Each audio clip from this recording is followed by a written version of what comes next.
All right, so painting in my house. So my roof has to go on top of the actual house. So I'm going to paint in the main color of my house. And if you want your house to have bricks, those are tiny little details that you can use your brushstroke technique or your overpainting technique to paint in later. So I'm going to go over my chalk line because I don't want any of that chalk to show through later on. And I'm going to outline the house, the whole house, in red. Or the whole part of the house that I want to be red. Okay, so I'm going to outline this. I'm going to go back over, and then don't forget the side of the house, that garage is if you have one.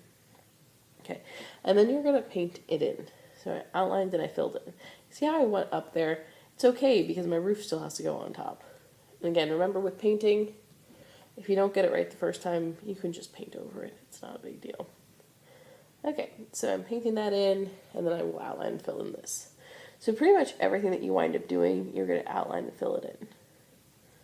Okay, so take this, I'll finish outlining it before I fill it in, and fill it in.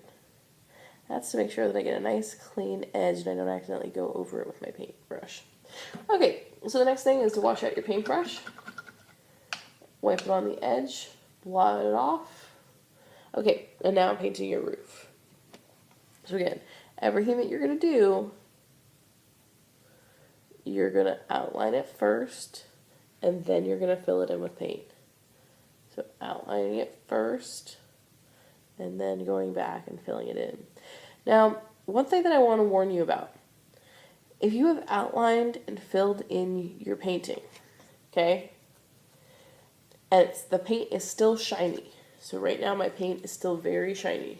See how it's shiny like that? Okay, when your paint is no longer shiny, that's when the paint is dry. You cannot do little details on top of your house or on top of anything else when the other paint is still wet. The reason why is because the colors will start to mix together. Now, it's sometimes really nice to have colors mixed together, but if you're trying to paint on a door on top of a house, you want to make sure that the paint is totally dry first. So one trick is to use really thin layers of paint. Just getting a little bit of paint and pushing it around. Getting a little bit of paint. So making sure there aren't big globs of paint sitting on your paper.